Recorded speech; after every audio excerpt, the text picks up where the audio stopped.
This is a busy day up on Capitol Hill and around the various parts of the community, so I appreciate you joining me today. I don't think this will come as a surprise to anyone, given who's been following Salt Lake City and the development of our budget over the last several months. This year has been, as I stated in my budget presentation to the council in April, has been the most challenging year of any year for Salt Lake City since I've been in office. This is now my 6th budget. To arrive at a common sense, fiscally responsible budget, certainly without raising property taxes. We struggled hard and certainly met the challenge to do that on the executive side and what we presented to the council in April. Last night the council took action to approve a budget that raises property taxes, that pulled out many of the efficiencies that I had recommended in my budget for city government, and that didn't address, as part of it, some other needs of the city, short-term and long-term, and that added some what I would call bureaucratic barriers to us functioning well as a city. For that reason, I am today, and in just a few minutes, we'll sign a veto letter to the county and a disapproval of the county's actions for this year's budget. There obviously are a whole variety of reasons that go into consideration like this. Certainly I have a lot of respect for our council and our council members. I know that they conscientiously and thoroughly try to do their jobs in the kind of time frame they have, and that they have good intentions for the city, so that we don't really have a disagreement there, or in terms of the basic objectives I think we have as a city. But in my mind, it was of utmost importance that if we were going to take the kind of measures that involve something that has a big impact on our community, like a property tax increase, that we spend the time to thoroughly engage our community, to thoroughly look at all of the options that are available to us for how we can meet our needs of today and going forward, and to do that over a few weeks, as was done from the time the council first indicated that they may have a property tax increase, with minimal public input. In my mind, is the wrong way to make these kinds of major decisions for the city. It has been stated by some and reported in the media that this budget fails to address the city's needs, and does that in a way that is somehow a change from past years. The council, some of the council members, for example, have used the figure that capital improvements have been at a 9% level for at least the past decade. Council capital improvement budgets and city budgets have never been at the 9% level, and looking back to 2005, have always been in the 7% range. This budget has that same level of funding in the range of 7%. And in fact, compared to last year's budget, is a significant increase in real dollar terms from what we saw last year. It's also an increase in percentage terms with last year. And as all of us know, during this recession, construction costs have been low, and we've actually been able to get a lot more done in this city for the same amount of money than we were able to a number of years ago. Another area I think that deserves some clarification is It's been reported in the media that I indicated I might raise or I would raise property taxes next year. I've never said that. What I said in my budget presentation was we needed to spend the next year looking at a variety of options we have as a city, how we can continue to find efficiencies and tighten our belts, what other sources of revenue there are within and outside of the city, and then through a good effort to include our community and gather the ideas and input from our community to make a decision over the next year. So I viewed this budget as very much a status quo budget. And as I indicated in April when I delivered this budget to the City Council, I recognize it is not sustainable over a long period of time. But it certainly is sustainable without raising property taxes for another year. So while I have the utmost respect for our council and our council members, I feel it is the wrong thing to do for our property taxpayers and for our community at large to impose costs that disproportionately affect people who can afford it least. Folks on fixed incomes who are struggling to stay in their home and trying to figure out every month whether they're going to pay for their housing, whether they're going to put food on their table, or whether or not they're going to have the medications they need literally for survival. I don't want to see those people pushed out of their homes. For small businesses who have struggled through these tough economic years, as so many others have, and may be teetering on whether or not they can afford a property tax increase this year, where this will substantially increase their burden. I think property taxes are rightfully the most hated form of taxes in our society and community, and that we should do everything possible to avoid raising them. And in my mind, this year was not the year to raise taxes, that we easily and could well have moved forward for another year with the revenues that are at hand for the city today. So with that, I'm going to sign my veto letter and the rejection of the actions passed by the council. And then I'll be happy to take your questions. We'll, of course, share this letter with you. And if you really want to be bored and read all of the ordinance language of the council, you're welcome to read that as well. So I just signed the letter, and I also will now be signing the veto of the ordinance action that was taken by the council yesterday.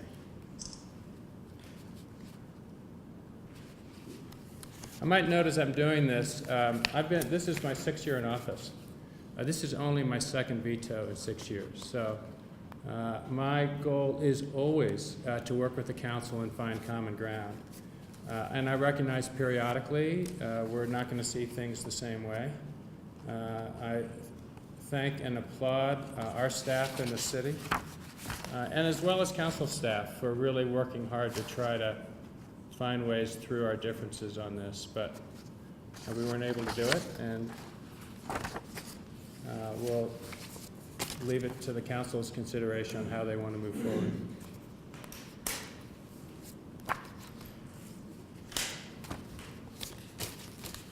And obviously we're happy to share this information. Chris, I know, for example, you've been reporting on the capital project information. It's been reflected, I think, based on your reporting and some other media. We have the exact numbers for our capital improvement funding. I'm happy to share that with you again. Questions, please. Yeah, I think this is not your 2nd budget veto. Your other veto was on something else. My other veto was on the Parley's Historic Nature Park. Okay. Do you have a line item veto? So what did you just veto?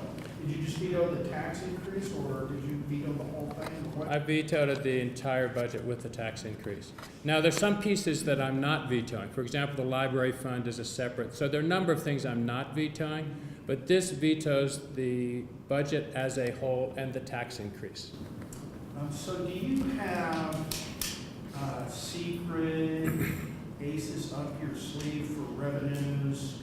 For example, sales tax on web merchandise and or a gasoline tax, and or something that would get us to where we want to be next year without a property tax? First of all, we certainly aren't done with finding efficiencies in city government. I think, and I really applaud our city employees and our department directors particularly for every year working hard to find budget cuts, and they literally have been department by department budget cuts. And so in my mind, that's where we start first, is how do we manage our own operations in a way that achieves the goals as efficiently as possible and be accountable to our taxpayers in that way. There certainly are a number of possibilities out there, and we could see action on them easily between this budget year and next budget year that are completely outside of the city. You've mentioned one of them. The Marketplace Fairness Act that is before Congress has passed the Senate already this year and is before the U.S. House of Representatives. Passed the Senate by a margin of, I think, 74 to 23, I think was the vote, something along those lines. Overwhelming support. That legislation would put our local businesses on an equal playing field with online businesses for paying taxes. The fact of the matter is, this is a matter of collecting taxes that are due, but because of the way online sales work, people haven't been paying their property taxes, and under a 1992 U.S. Supreme Court decision, only Congress can really remedy that matter. So that is a possibility that would represent in the millions of dollars to Salt Lake City, and the estimate is over $100 million to the state of Utah, and would affect not only Salt Lake City in a positive way, but every single city in this country and in this state. So it has been a high priority for us to see if we can get that passed. We will know before the next fiscal year and budget for the next year whether or not that passes Congress. And so certainly that can make a difference. Those of you who follow state government know, and it was reported that local governments across the state are facing the pinch of sequestration, of reductions in federal funding, and the state passing funding that used to be a state responsibility to local governments. That is ongoing. And we have been seeking authorization from the state that gives us other opportunities to raise revenues. Last year, there was close to consideration a transportation funding bill that would have given all local governments in the state the ability to raise additional transportation funding. That would have been very significant depending on how that authorization finally emerged. But that's another source of potential funding, and local governments together are working very hard to pursue that source of funding as a different source. It would still be locally imposed, but it would not be a property tax source of funding. It wouldn't be presumably as regressive a source of funding, and could very well be a user fee if it was a gas tax, for example. Salt Lake City has, for a number of years, approached the legislature to discuss our unique position as a city because of the dramatic rise in our daytime population, people who come into work or go to school. It doubles every day, and yet that isn't reflected in the way revenues and taxes are collected and distributed. And we have been discussing with legislators ways to acknowledge how we can have the revenues that parallel better the kinds of services and facilities Salt Lake City uniquely has to provide. Along those lines, Salt Lake City, the majority of Salt Lake City's property is non-taxable. It's either owned by government or it's owned by nonprofits. And we still provide services and facilities for those institutions. In some cases we get compensated or compensated partially. In other cases we don't get compensated at all. We're very much in that regard like a rural community. But rural communities receive payments in lieu of taxes, for example, from the federal government and the state government for properties in their communities. So there are a number of things that I want us to look at thoroughly before we make a decision about what our revenues are like and what they could be going into the future. And it's going to take some time to do it.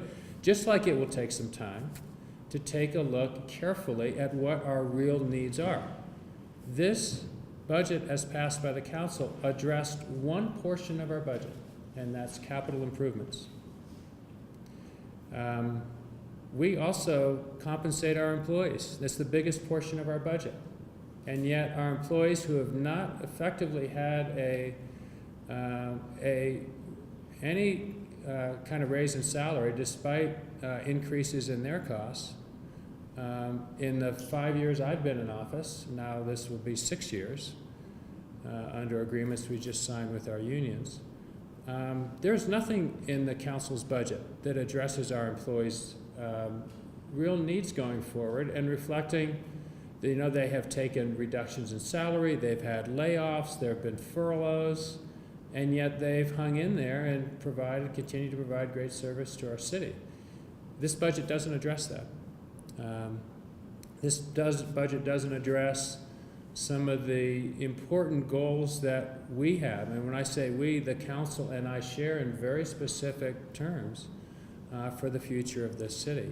And so in my mind, we should be taking a comprehensive look at how we balance the city's budget, be respectful of our taxpayers, and achieve the goals of the city. And this budget, just as passed by the council, is both very short-term in terms of its consideration of actions, but also in terms of its breadth of consideration. Really simple questions. So you vetoed here what is the proposed budget, is that right? No, I vetoed the action of the council passed a budget yesterday, last night. It's just like a proposed budget, right? No, the council is the legislative body. They adopt a budget. If I don't accept it, I can veto it. But no, so it is the city's budget subject to my veto. Okay, so you just vetoed that. What is the biggest impact this will have on people at home? Obviously, property taxes aren't going up now. Real simply, if there is a simple answer, I don't think there is. What's the biggest impact this will have on people in Salt Lake City? The biggest impact is that people are going to see their property taxes go up. And it's not just Salt Lake City's. I mean, we have not raised property taxes now, with the exception of voter-approved bond for the public safety building. We have not raised property taxes this is my 6th year in office. But that doesn't mean people's property taxes haven't been going up, because we're one piece of the puzzle. You've got the school board, they're raising property taxes this year. We've got Salt Lake County, they just raised very substantially their property taxes this year. We have other entities, water districts, other kinds of entities that all are part of the pie of property taxes. And people are going to get hit hard this year. And I don't think, unless we absolutely have to, we should contribute to that by adding property taxes when, in my mind, we don't need to this year. Okay, so you just said property taxes are going up how much?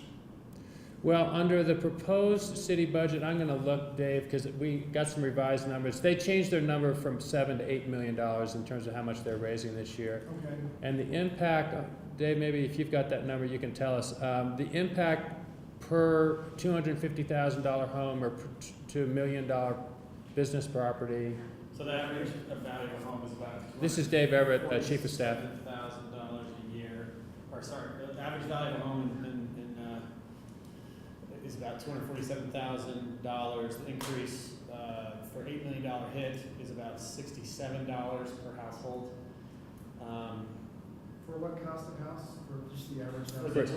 For a $250,000 house. Which is the average home value in Salt Lake City, not counting for Salt Lake City. Okay, that's all I have to ask, Mayor, but I do have questions for your spokesperson when we're done, because I'm going to straighten this out for me, I don't cover this all the time. Yeah, okay, that's fine. Okay. Budgets are so exciting, I know, yeah, It's confusing. yeah. I got it. To the fact that the council, if it has the votes, if it actually has the votes to do this, could override your veto weigh on your decision to take this action? No, it didn't. I mean, I know what we went through and what the council went through in considering this year's budget.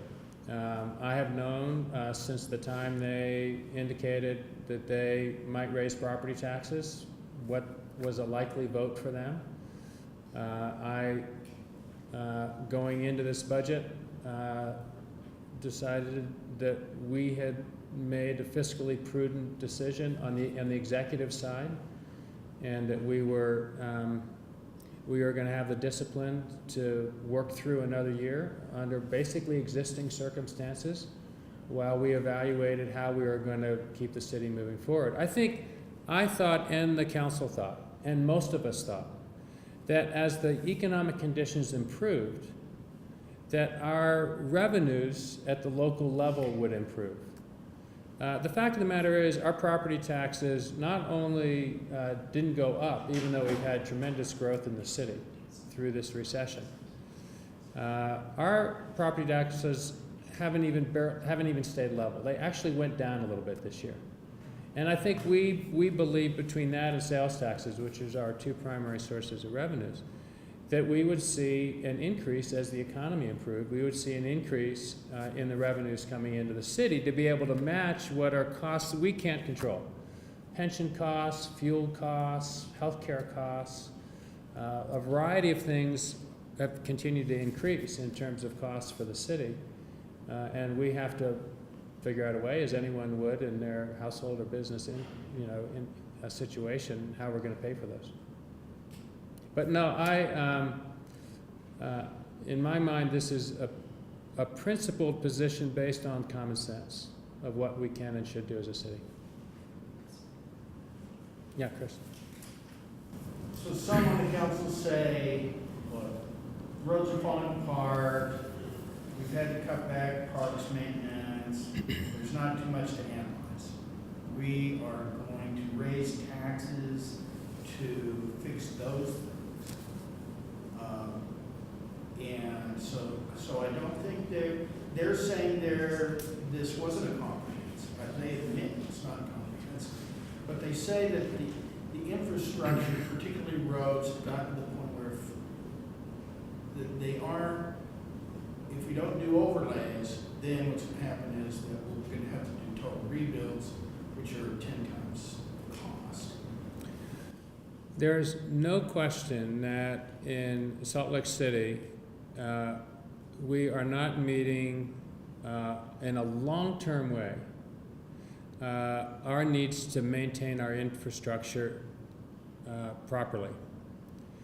We're no different than every other city and every other state in this country. If you look at the backlog of infrastructure needs in Salt Lake City compared to anyone else, we're probably in a lot better shape than most other communities, certainly in the country, and I would say anywhere in this valley and throughout most of the state.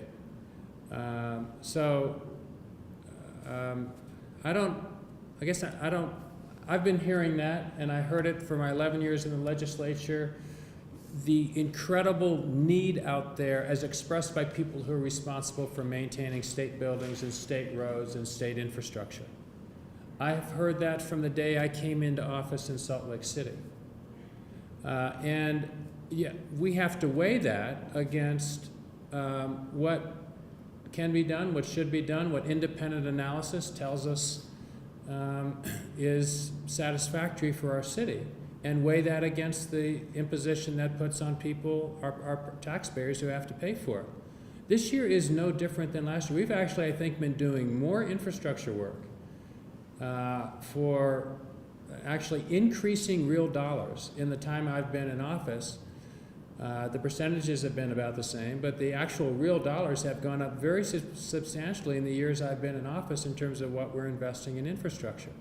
So I don't see this year as being different than the past years I've been in office. Now, for maybe some of the members of the council who are new or who want to see additional things done in their district, I get that. You know, that would be a desire for all of us if there was no limit on what we had to pay for it. But it's no different than you and me in our household when we're trying to decide what we do compared to what we would like to do, ideally, if we had all the money in the world. And it's not the way it works. So as you talked about in the next year, a widespread community discussion looking for answers, looking for solutions. Could a potential tax increase figure in then? When does that come onto the table? What I've suggested in my individual discussions with council members is that after we got through this budget, and there needs to be always a period of time for us to catch our breath and get some sleep, that we would spend the next several months presenting to our community where we are in terms of our infrastructure, our roads and water and sewer and all of the various things we're responsible in providing people for facilities, where we are in terms of our services, that we would invite ideas from our community, and I can tell you they come to us if we give people time. People aren't short on ideas. Now, some of the ideas may not be feasible or what we think are good ideas, but we always benefit, I think, when we engage the community and ask for their input.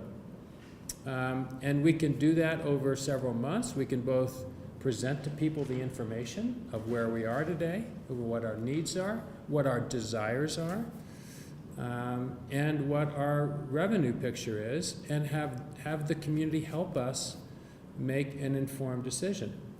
I can tell you the business community is not happy. They certainly expressed themselves strenuously to the council about this in the 1 week they had notice before the council took action.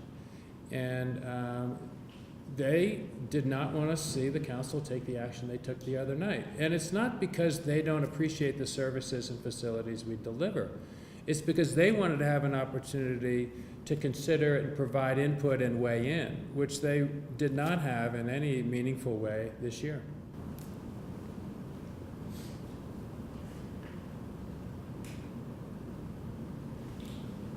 Anything else? Yeah, Chris, go ahead. Well, you mentioned the contingency funding, is that the right way to say it? Yes. Okay. And so, for example, and so they would say, okay, we're going to give you this money, but you have to spend it in this such a way, for example, bus shelters. That the council said it would fund a transportation deputy director on the condition that the administration explore and report to the council by November 1st regarding opportunities to fund bus shelters and create revenue by allowing advertisement on bus shelters, and that any related proposed ordinance amendments be considered separately. So what they're saying is, we'll give you the money that you want for a deputy transportation director, but we want to hear back on this bus shelter. So I went to them and I said, what are you talking about? And they said, well, you know, we've been asking the mayor for several years for information concerning bus shelters because we wanted bus shelters, but we thought that if there was a way to advertise, that the advertising would pay for the bus shelter. And then they hadn't heard back from me. So, and then there, as you know, there are a whole list of things. So, and then I think you and your staff said that sort of hamstrings you in your day-to-day operations. So, clearly, they're, you know, they want what they want. So how do you know, what's your sort of larger reaction to that? Is there a reason that you haven't given them the information on the bus shelters? I'd have to defer to someone else on the bus shelter issue specifically, but maybe I can just comment generally, and Dave, Yeah, I if mean, you. generally, this is the point. Yeah, well, no, so generally, let me respond, and Dave, if you want to talk specifically about the bus shelter issue, you can. But we recognized a need in, this goes to the bigger picture here. We recognized that we were really missing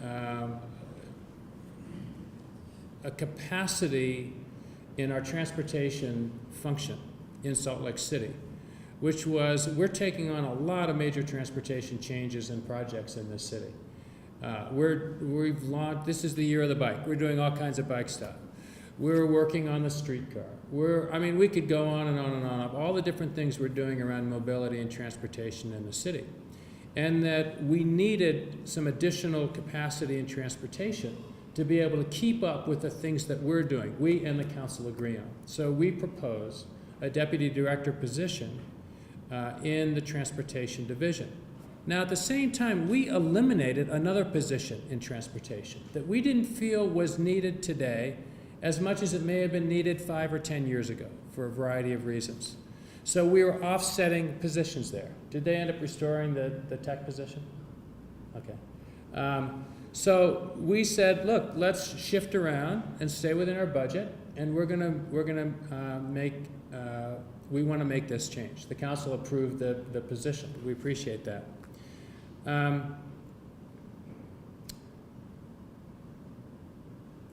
There are always a number of things, whether it's something we've proposed doing or the council proposes doing, that for a whole variety of reasons do not get done in the course of a year.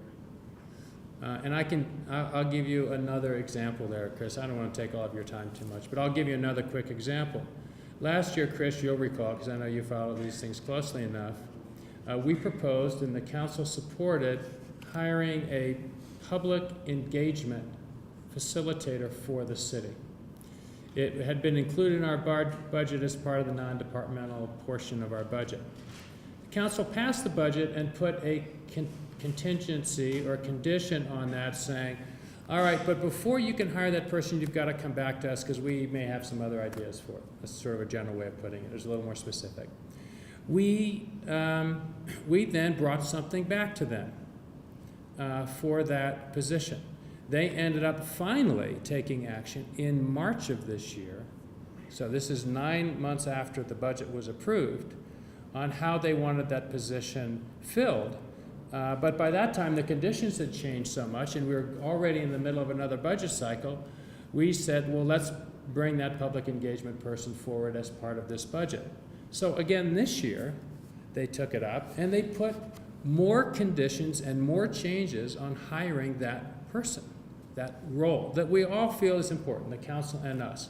In the meantime, we have now gone for a year, who knows how much longer we're going to go, without being able to hire someone that both we and the council agree is someone who's important for the city to perform well in serving our community and engaging our citizenry in decisions that we make. So when those kinds of decisions are made, and the council has the right to do it up to a certain point, because of the both pace of their actions and the way that they take up consideration of actions, can delay moving forward on something for months or years. And they put a particularly large number of items, it seemed like this year, as conditions on us moving forward with portions of our budget. I think that harms us as a city. And in my mind, it's not whether it's a council or an executive branch proposal, because it happens with both. But do you see this as some sort of new aggressiveness where the council is dialing up, however you want to say it, their approach? Is this more of a hardball approach? That's really hard for me to gauge, Chris. I think, certainly beginning 2 years ago, there was a bit of a change in the council with new members coming in, and they had different approaches to how they wanted to do things, and I think we worked very closely and very well with them on matters for the city. And every group is going to have its own dynamic and character, and this council certainly has, and they have to deal with me as a character, so I get that. It's kind of part of the deal. I don't see the council as being antagonistic towards me or towards things that we're trying to accomplish as a city.